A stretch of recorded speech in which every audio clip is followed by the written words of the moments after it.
Pour savoir où l'on va, il faut savoir d'où l'on vient.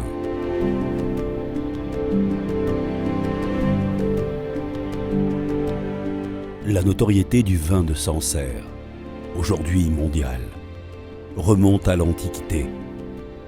Le Romain Pline l'Ancien, plus tard Grégoire de Tours, vers l'an 580, citait déjà Sancerre pour la qualité de son vin, parmi les vignobles du fleuve royal, la Loire.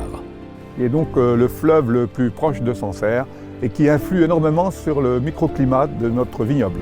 Nous, on s'en rend compte depuis toujours quand nos grands-parents nous expliquent que quand il y a des orages, par exemple, la Loire attire les orages pour éviter parfois des orages de grêle. Au XIIe siècle, les moines augustins, situés à proximité dans l'abbaye de Saint-Satur, au pied de Sancerre, font prospérer le vignoble. Ils implantent le pinot noir, qui devient l'encépagement le plus important du Sancerrois jusqu'au XIXe siècle, période à laquelle le vignoble fut anéanti par le phylloxéra. Cet événement est en réalité un mal pour un bien, car le vignoble totalement ravagé est replanté dans son intégralité en monocépage, le sauvignon et le pinot noir. C'est la consécration des grands arômes du Sancerre. Ce qui est important, c'est d'être dans le vignoble depuis très longtemps, parce que les terroirs sont là depuis toujours et on a forcément des beaux terroirs et les meilleurs terroirs. Les Sancerre blancs obtiennent l'AOC en 1936, suivis par les Sancerre rouges et rosés en 1959.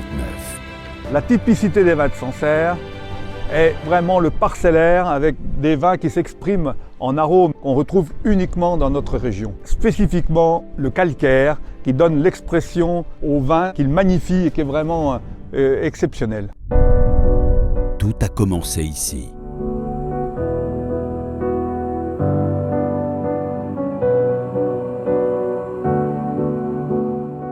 Le vignoble de Sancerre, situé à l'est du Val-de-Loire, s'étend aujourd'hui sur 3000 hectares.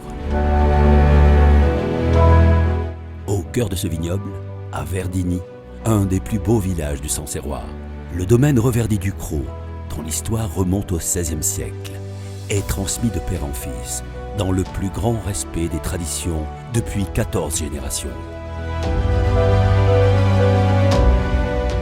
Alain Reverdy, 13e génération, a lui aussi communiqué à sa descendance sa passion vigneronne. Mon fils, Laurent Reverdy, Laurent, qui lui continue à perpétuer le savoir-faire de ses ancêtres, n'a pas oublié que tout a commencé ici. De 1880 à 1970, ces pressoirs-là étaient en pleine fonction dans le vignoble. Ces pressoirs étaient d'une grande délicatesse, puisque par la force de l'homme, on pressait délicatement et obtenait les jus parmi les plus fins et les plus élégants de tout temps. Sous les bâtiments du domaine s'étend la cave. Elle est considérée comme l'une des plus belles du vignoble de Sancerre. Sa première partie fut restaurée en 1958 par le grand-père de Laurent. Elle est ornée de photos anciennes de cette famille de vignerons, vous invitant à un véritable voyage dans le temps. Nous avons sur ce mur la famille Reverdy du Cros, avec ma grand-mère dans son jeune temps en 1937 qui était en pleine vendange à ses 20 ans. Les vendanges se passaient en toute grande convivialité avec les amis et la famille. Et mon grand-père, en 1959, à cette époque, on labourait à cheval car il n'y avait pas de machine. L'histoire du domaine est aussi conservée dans ses bouteilles, précieusement gardées.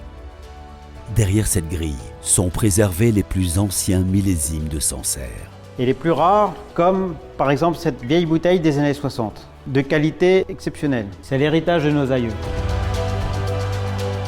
En 1988, Alain Reverdy entreprend des travaux titanesques. Son ambition, reliée par un immense tunnel, creusé sous les bâtiments, l'ancienne cave restaurée par son père à la nouvelle cave.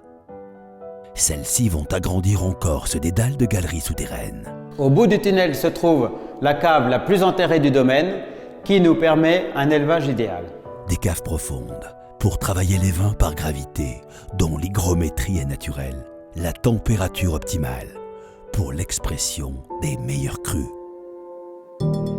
Les terroirs de Sancerre, à l'origine d'une diversité d'arômes remarquables. La richesse du Sancerre provient d'une grande diversité de terroirs. Selon l'endroit où vous vous trouvez, à quelques dizaines de mètres d'écart, le sol et les sous-sols n'ont ni le même âge, ni la même nature. C'est surtout des vins de terroir que nous cultivons. Chaque parcelle a sa définition, a son terroir, a son goût, qui a son propre caractère. Les vignes sont ainsi bien chanceuses. Leurs racines traversent toutes ces différentes couches géologiques pour épuiser des minéraux totalement différents. C'est là toute la spécificité du vignoble sancerrois. Les géologues ont ainsi pu différencier 3 terroirs principaux. Les terroirs argilo-siliceux contenant du silex. Le silex qui a comme caractéristique de réchauffer la vigne.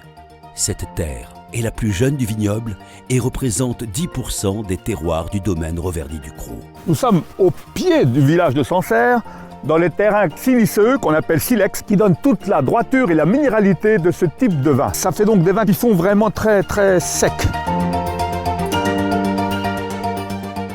Les caillottes, elles, sont les plus anciennes.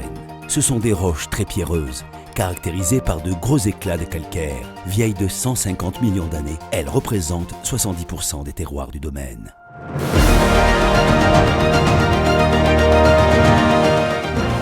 Caillottes qui réfléchissent le soleil pour la maturité du raisin. C'est vraiment tous ces coteaux qui nous font toute la splendeur et la renommée du vin de Sancerre, en leur accordant un fruit et vraiment une ampleur particulière. C'est vraiment un terroir d'excellence qu'on ne trouve qu'à Sancerre. Les terres blanches, constituées d'épaisses couches de marne, séparées par des blancs calcaires datant de l'ère jurassique. Les terres blanches représentent 30% des terroirs du domaine. Nous sommes ici dans les terrains argilo-calcaires, qu'on appelle à Sancerre terre blanche. Ce type de sol nous amène à avoir des vins qui sont plus harmonieux, plus longs en bouche et qui se développent un peu plus tard, mais qui font vraiment beaucoup dans la finesse. La philosophie du domaine, des parcellaires et une viticulture durable.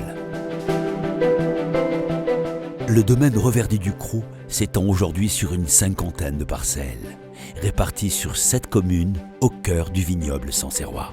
Ces vignes sont plantées sur les coteaux et terroirs les plus réputés de Sancerre.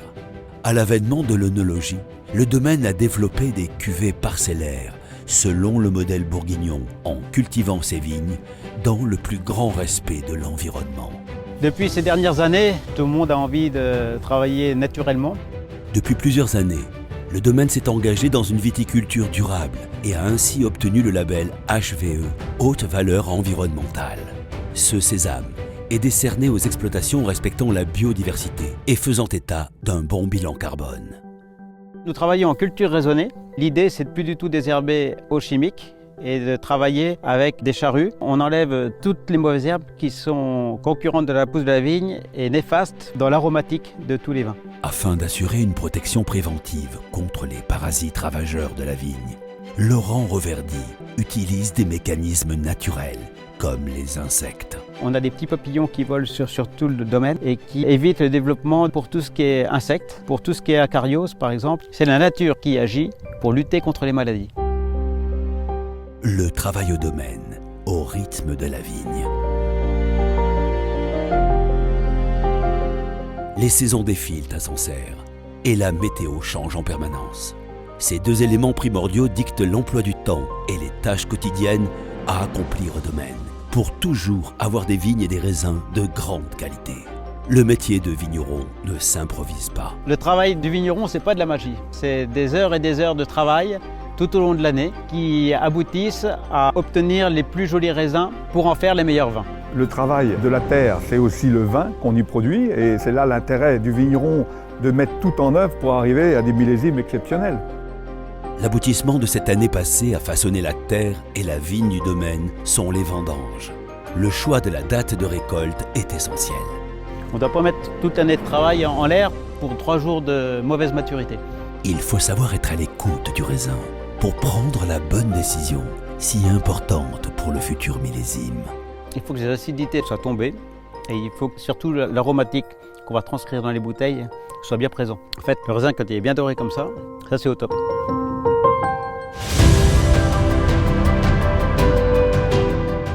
La différence de maturité des raisins entre les divers coteaux permet au domaine de vendanger chaque parcelle au meilleur moment pour élaborer des vins aromatiques ou fruitée.